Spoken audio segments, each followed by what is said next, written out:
Inicié hace ya 20 días una serie basada en el libro de Hebreos, en el libro de los Hebreos.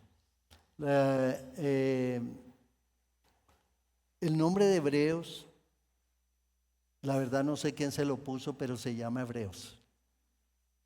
Muchos de los nombres de la Biblia no fueron, podría uno decir, qué sé yo, inspirados. De pronto sí, ¿no? Inspirados por el Espíritu Santo.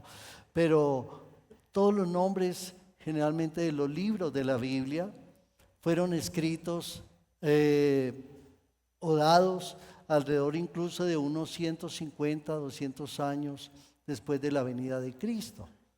Se reunieron y en la medida que iban estableciendo el canon, o sea, el orden de la Biblia, que ni siquiera fue el orden que tenemos.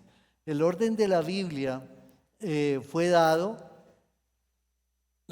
por la parte cronológica. Por ejemplo, el libro más que los historiadores, los estudiosos de la Biblia, de la composición bíblica, dicen que el primer libro que se escribió fue el de Job. Incluso algunos aducen que el primer libro del Nuevo Testamento fue el libro de Santiago. Pero algunos historiadores bíblicos lo fueron acomodando de acuerdo a la cronología, a los sucesos que iban escribiéndose. Por ejemplo, el libro de Marcos, para algunos, el libro de Marcos es el libro que sustenta mucho los 4 evangelios, etcétera. Pero el libro de Hebreos, y esto es bueno, ¿no? Estos contextos son buenos, ¿sí? Porque los predicadores no es que seamos los grandes elocuentes, sino que es la palabra del Señor y el privilegio de nosotros hablar de ella es de verdad. Yo cada día digo, Señor, hablar de ti, pararse uno y hablar de ti, así uno lleve tantos años, no deja uno de sentir temor, porque el libro de Apocalipsis al final tiene una sentencia dura, ¿no? Dice, ¡ay de aquel que siquiera añada, ¿cierto?, un puntico o quite una tilde! ¡Wow! Va a venir sobre él, Señor mío. O sea, por eso es necesario con temor y temblor exponer la palabra del Señor. Y nunca alabe la sabiduría de un hombre. Dele gracias a Dios porque inspirados por el Espíritu Santo y guiados por Él es que podemos hablar de Él. Entonces el libro de Hebreos básicamente lo que está diciendo es Jesús es superior a todo. Jesús es el centro. ¿Y qué lucha? ¿Qué lucha? Es una verdadera lucha. Esto es una batalla grandísima diariamente, porque el diablo, el mundo y el hombre tratan de quitar a Jesús como el centro, tratan de quitarlo. Incluso nosotros en la vida cotidiana hablamos más de nuestros milagros, de lo que yo necesito, etcétera. Vamos colocando a Jesús muchas veces como aquel que aguanta todos los mandados que le mandemos hacer, como aquel que solo es un dador. Pero el libro de Hebreos, en ese momento en que es escrito, también estaba la lucha como hoy. Todos querían quitar a Jesús de ser el centro, Y déjeme decirle y recordarle, la salvación viene por Cristo. El poder está en Cristo. El creador del universo es Jesucristo. El que sustenta todas las cosas es Jesús. Y como dice el apóstol Pablo a la iglesia de Corinto, nadie puede poner otro fundamento que el que está puesto, el cual es Jesucristo. Y recordar, una iglesia nos salva. Puede ir a la iglesia que sea, puedes escuchar al pastor que sea, puede ir, no sé, a hacer, pero nada de eso salva. Jesús es el que salva. Jesús es el centro. Entonces pasa como en este tiempo, ¿no? El hombre siempre ha querido, muchas de las religiones del mundo salieron de comparar a Jesús. Entonces algunos dijeron, no, sí, Jesús también, pero nuestro líder también es un profeta. Nuestro líder también. Otros dicen, Jesús es una buena energía, una buena energía. O sea, tratan de compararlo, de llevarlo, de rebajarlo, etcétera, etcétera. Entonces, el libro de Hebreos nos lleva y es parte de la gran responsabilidad de los ministerios de una iglesia, de un predicador, llevarlos a Jesús y que ustedes dependan de Jesús. Amén. Que ustedes dependan de Jesús. Y puedo decirles esto con plena autoridad. En mis 54 años ya de cristiano, realmente, gloria a Dios, desde el día que recibí a Jesús, pude entender que era Él. Y por eso, a pesar de que ha pasado mucha agua a través de estos 54 años de vida, no he quitado, no he podido, porque los hombres fallamos, los hombres fallan. Claro que sí. Somos humanos, somos débiles, pero aquel que permanece su mirada en el Señor, en verdad, nunca la va a quitar y nunca va a dejar que nada lo nuble, que nada lo aparte. Amén. Entonces, el hombre, aparte de eso,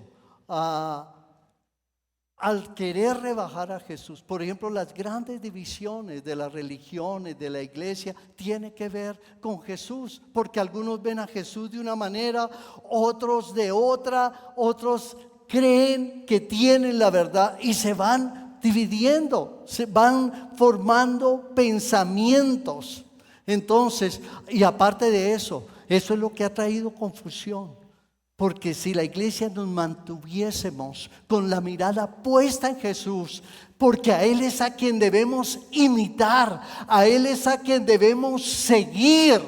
Por eso cuando usted mira a alguien, mire si está amando a Jesús y que usted pueda imitarlo si ama al Señor. El apóstol Pablo dijo, sean imitadores de mí así como yo de Cristo. Porque la persona que por primera vez escucha del Evangelio no es espiritual, no puede hablar del Espíritu Santo porque no sabe. Él a quién mira, como el niño cuando va creciendo, a quién mira, a sus padres. ¿Y de quién está recibiendo el ejemplo? De sus padres. ¿Cómo va a tratar él un día a su esposa? Pues como vio cómo el esposo trata a su mamá, cómo su papá trata a su mamá, etcétera, etcétera. Así en nosotros vamos imitando. Entonces el hombre ha entrado en una confusión y la iglesia, con pesar hay que decirlo, la misma iglesia se desenfoca y nos enfocamos por otros lados y por eso tantos diversos pensamientos, tanto que la gente se confunde, la gente no sabe a quién seguir.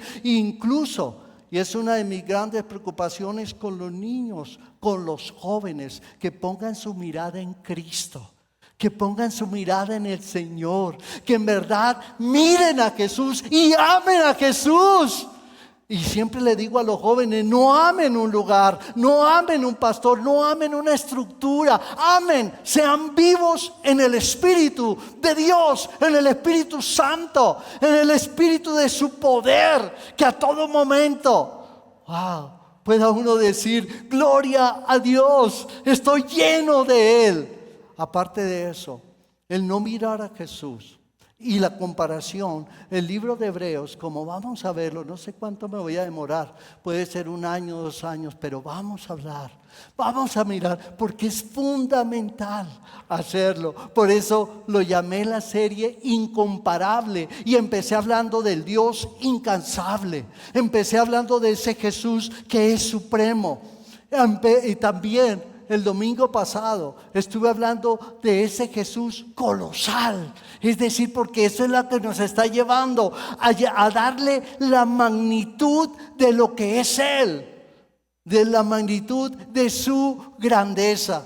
Y aparte de eso, el quitar a Jesús, por ejemplo, el hombre ha hecho un mercado de la angelología, de los ángeles, un mercado de todo. Somos expertos en sacarle la plata a la gente basados en lo espiritual. Y Y con eso el hombre, ustedes ven por todo lugar, wow, cómo la gente realmente vive en un mercado de lo espiritual tremendo. ¿Por qué? Porque ha quitado a Jesús del centro. La predicación del evangelio tiene que ver con predicar a Jesús. Usted a quien viene a reunirse a una congregación, a alabar a Jesús, a alabar a Dios, a deleitarse en Él, a darle la honra y la gloria. Hemos entrado, como dice uno de los salmos, por sus puertas con acción de gracias. Entonces venimos a adorarlo, a alabarlo, a ser gratos. Venimos a traer nuestros diezmos, nuestras ofrendas. Venimos con acciones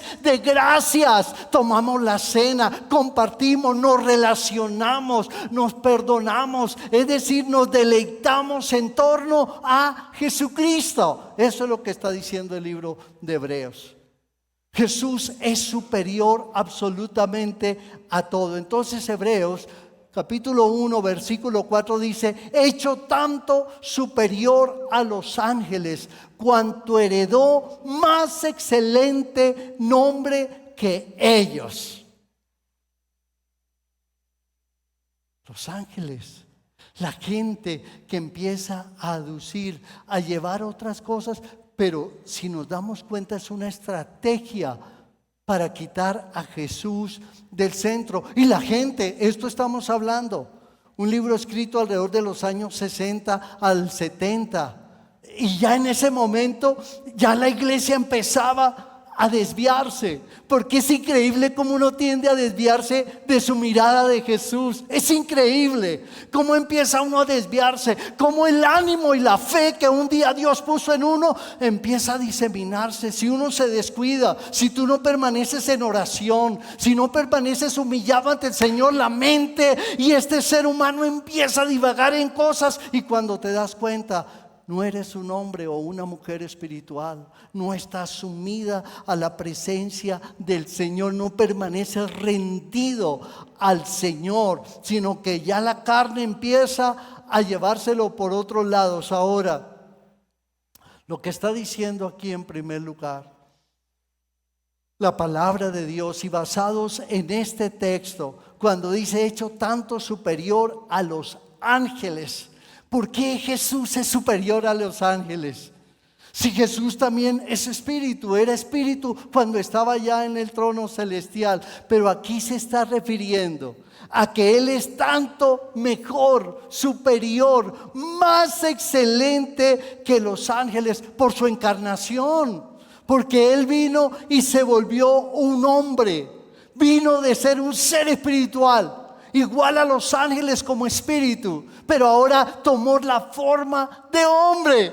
Y me parece eso impresionantemente grande de parte de Dios hacia nosotros, y es lo que uno en verdad debe tener. Yo le clamo todos los días a mi Señor: no me dejes, Señor, no me dejes rebajar tu condición, no dejes que al mirar al hombre me pierda de lo que tú eres, Señor, porque si yo te valoro como tú eres, eso es lo que me hace permanecer, amarte, darme, soportarlo todo absolutamente en la tierra. Entonces, una de las cosas maravillosas y por los cuales el libro de Hebreos está diciendo hecho tanto mejor o más excelente por su encarnación, porque tomó la forma. Y uno de los pasajes bíblicos hermosos, toda la Biblia es hermosa, pero si uno quiere como meterse y entender un poco más allá, están en Filipenses en el capítulo 2, cuando empieza a decir del versículo 5 en adelante: haya pues en vosotros este sentir que hubo también en Cristo Jesús. Ahí yo me gustaría quedarme ahí nomás. ¿Cuál es el sentir de Cristo? ¿Qué fue lo que sintió Cristo? ¿Qué fue lo que sintió Él? Pues sigue diciendo el apóstol: el cual, siendo en forma de Dios, no estimó el ser igual a Dios como cosa a que aferrarse, sino que se despojó a sí mismo, tomando forma de siervo, hecho semejante a quienes, a los hombres. Eso lo hace más excelente. y estando en la condición de hombre, se humilló a sí mismo, haciéndose obediente hasta la muerte y muerte de cruz. Por lo cual Dios también le exaltó hasta lo sumo y le dio un nombre que es sobre todo nombre, para que en el nombre de Jesús se doble toda rodilla de los que están en los cielos y en la tierra y debajo de la tierra, y toda lengua confiese que Jesucristo es ¿quién? El Señor. Aleluya. Ese Dios, por eso es tanto más excelente. Sí, démosle un aplauso al Señor. Un aplauso a Él. Es tanto por su encarnación, porque siendo en forma de Dios se hizo hombre. Eso lo hace más excelente que los ángeles. ¿Y a quién vamos a acudir? Al que es más excelente, al que es mucho más excelente. Entonces déjeme decirle, ¿por qué los hombres desviados y han hecho de los ángeles una figura que incluso la invocan? ¡Wow! Amén. Todo lo que trate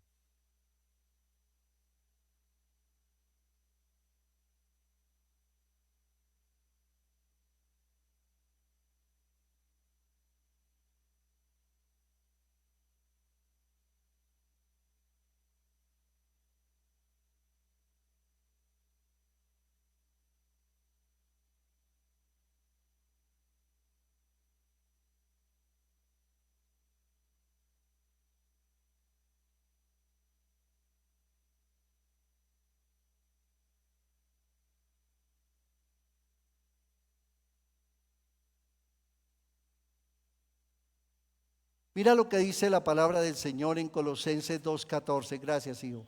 Colosenses 2:14. Anulando el acta de los decretos que había contra nosotros, que nos era contraria, quitándola de en medio y clavándola en la cruz. ¿Por qué es más excelente? Porque fue el que asumió, el único, más que un ángel.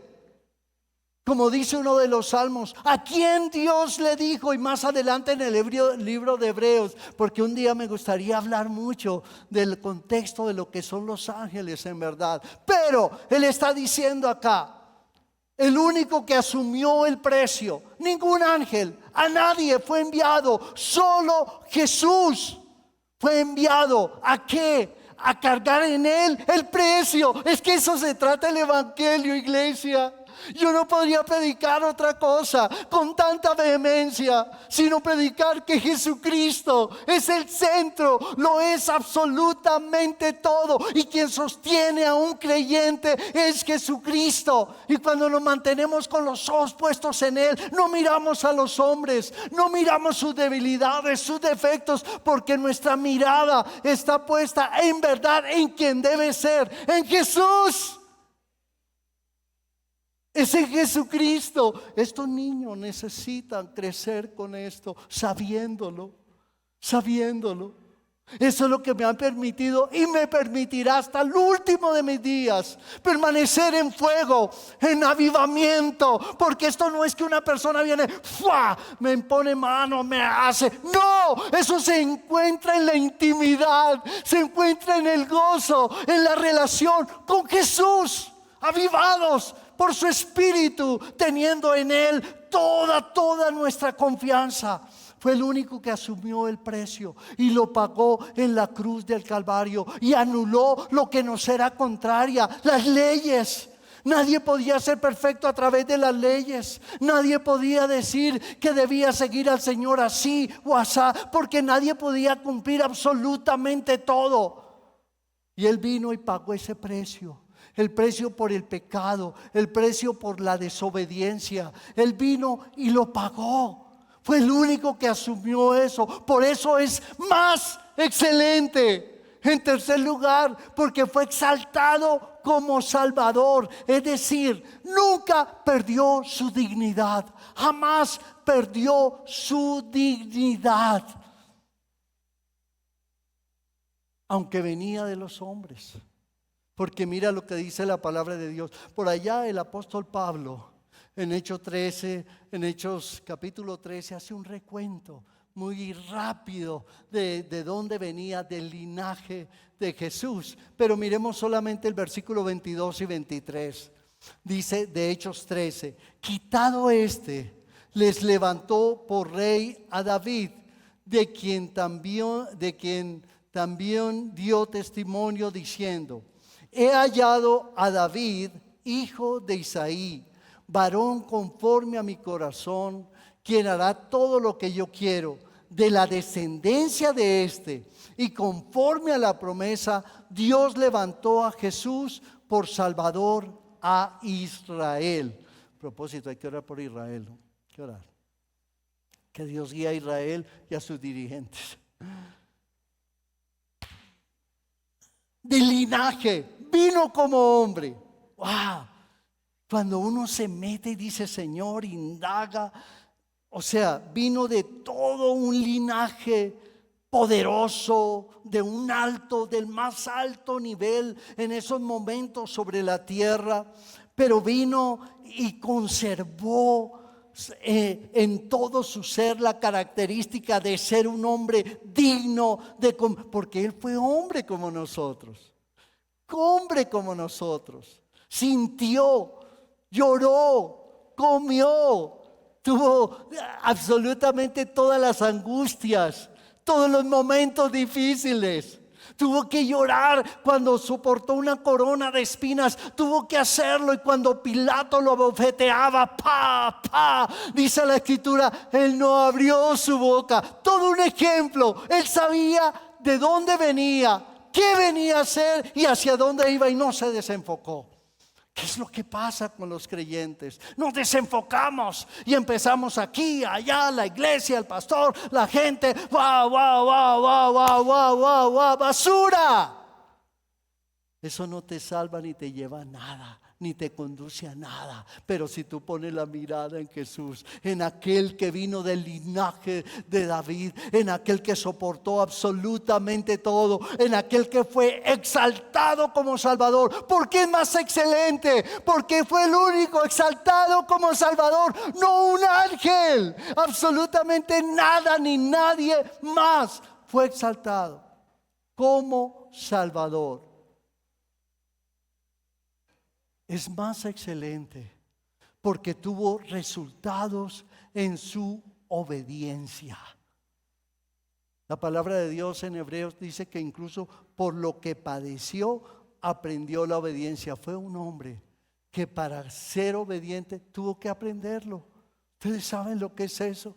Si a duras penas nosotros pasamos por dificultades y nos desanimamos y inmediatamente empezamos como a contender con el Señor, empezamos a contender con Él, empezamos como a frustrarnos. Déjeme decirle, Jesús fue más excelente porque tuvo resultados, fue obediente y tuvo resultados en su obediencia. Romanos 5:19 dice, porque así como por la desobediencia de un hombre los muchos fueron constituidos pecadores, así también por la obediencia de uno los muchos serán constituidos justos.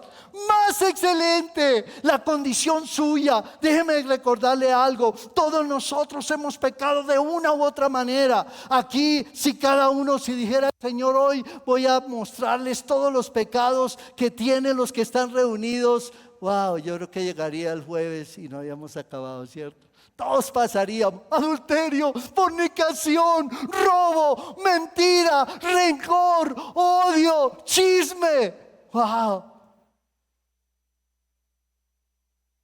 Pero él, dice la escritura, fue obediente. Y por la desobediencia de Adán no pudo. Él ahora por su obediencia contrarrestó todo. Y déjeme decirle, mire la identidad de nosotros. Somos ahora justos en Cristo. Somos justos en Él. Wow. ¿Saben ustedes que la manera en que un esposo debe mirar a una esposa, en que una esposa debe mirar a un esposo, que ahora es un justo? que ahora es una mujer justa o que ahora es un hombre justo. Cuéstele lo que le cueste. Así es Él es justo, Él es tu hermano. Ese es el mayor nivel de entendimiento de un matrimonio, ¿no? Es el mayor nivel. Puedes tomar todos los cursos que quieras, pero si no aprendes este tips, estás grave. Y es que la persona que está a tu lado es digna porque fue lavada por la sangre de Cristo. Es digno porque fue lavado por la sangre de Cristo. Y pase lo que pase, es tu hermano, es tu hermana en la fe. Y eso contrarresta absolutamente todo. Ahí le ahorré unos pesitos. Bueno. No, tomen los cursos, está bien. Y por último, un quinto punto. ¡Wow! Ustedes no saben el deleite que es uno en la palabra, deleitarse. ¡Wow!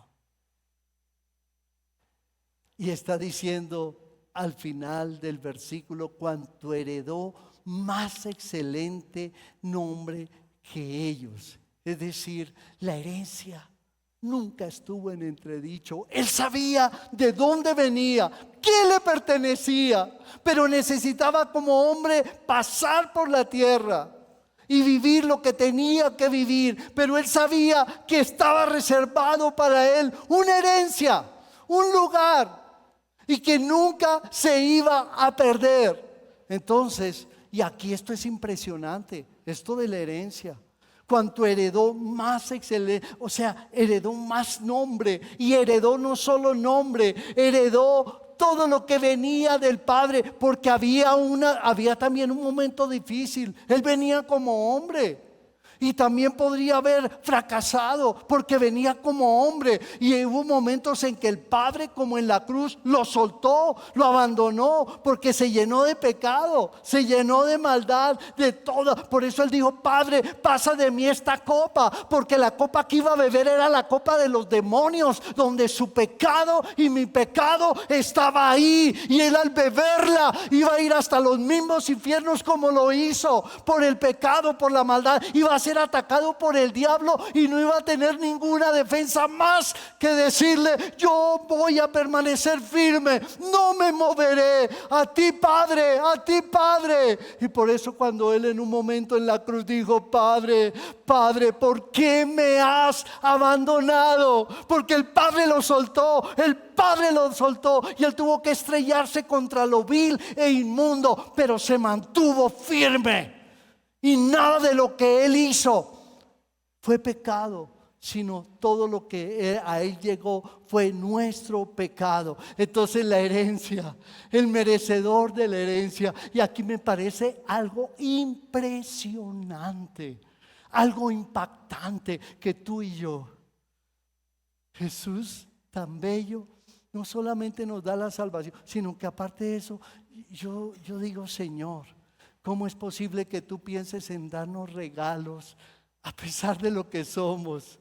Y una de las cosas es que Jesús dice que Él nos hace coherederos con Él. Él nos hace coherederos. Mira lo que dice la palabra de Dios, Romanos 8:17. Y si hijos, también herederos, herederos de Dios y coherederos con Cristo, si es que padecemos juntamente con Él, para que juntamente con Él seamos glorificados. Aleluya, gloria al Señor. Porque hemos hecho, y esto es una identidad, caramba, que trae a nosotros convicción, que nos hace dar la vida si es necesario por causa del Señor. Entonces yo digo: Señor, a veces ¿por qué por cosas tan sencillas abandonamos la fe? Por cosas tan pequeñas, y nos olvidamos de esto. No somos conscientes. Yo soy coheredero con Cristo, yo soy coheredero con Él. Entonces, ¿por qué es más excelente? Porque ningún ángel, porque nadie más nos coloca en una posición de coherederos con Cristo. Nadie más lo puede hacer. Y esto hace explicaciones, aunque parece sencilla, pero debería ser algo que la gente debe escuchar. No puede colocar otra cosa a la altura de Cristo, ni siquiera a la par con Él. Jesús es más excelente. Jesús es más que excelente. Amén. Jesús es más que... Y toda persona, cada uno de nosotros, por favor, necesitamos poner nuestra mirada en Jesús. Enseñemos a nuestros hijos, a nuestra familia, a poner la mirada en el Señor. Y quieren un consejo de pastor, de un hombre que ha sido trajinado en la historia de la palabra. Nunca le diga a un hijo: esta iglesia es mejor, este pastor es mejor. Enséñele a poner su mirada en Jesús, a conocerlo, a amarlo. ¿Quieres permanecer avivado? Pon tu mirada en el Señor. Humíllate ante Él, búscalo, abrázalo. Oh Señor, emociónate con Él, con Jesús. Experimenta por el Espíritu que nos fue dado lo que es Él. Más que excelente, más que excelente, más que todas las cosas. El apóstol Pablo lo entendió, y por eso encontramos en la Escritura cosas como estas. Ya no vivo yo, mas Cristo vive en mí. Y lo que ahora vivo en la carne, lo vivo en la fe del Hijo de Dios, el cual me amó y se entregó a sí mismo por mí. Señor, ya no vivo yo. Y el cristianismo necesita entrar en eso, porque eso es lo que va a bendecir y a sazonar una sociedad. Gente sumergida en Cristo, dándole el primer lugar a Él, honrando a Jesús. Ponga su mirada en Cristo. Ponga su mirada en el Señor. Pídale hoy perdón a Jesús. Si está mirando otras cosas de la vida para ser un hombre cristiano o una mujer cristiana, pídale perdón al Señor. Si es otro lo que te motiva para ser un hombre que ame y glorifique el nombre del Señor. Les recuerdo lo que dice Hebreos 12:2: puesto los ojos en Jesús, el autor y consumador de la fe, el cual por el gozo puesto delante de él sufrió la cruz, menospreciando el oprobio, y se sentó a la diestra de Dios. Aleluya. Démosle un aplauso a ese Jesús. Un aplauso a Él con todo nuestro corazón. Síguele aplaudiendo. Aleluya. Te adoramos, Señor. Te exaltamos. Yo te amo, Señor. Te amo. Te amo, Señor. Tú eres el centro. Tú eres el centro, Señor. Gracias por acompañarnos. Suscríbete a nuestro canal de YouTube @PuenteLargoChía. Activa las notificaciones y no olvides compartir este video.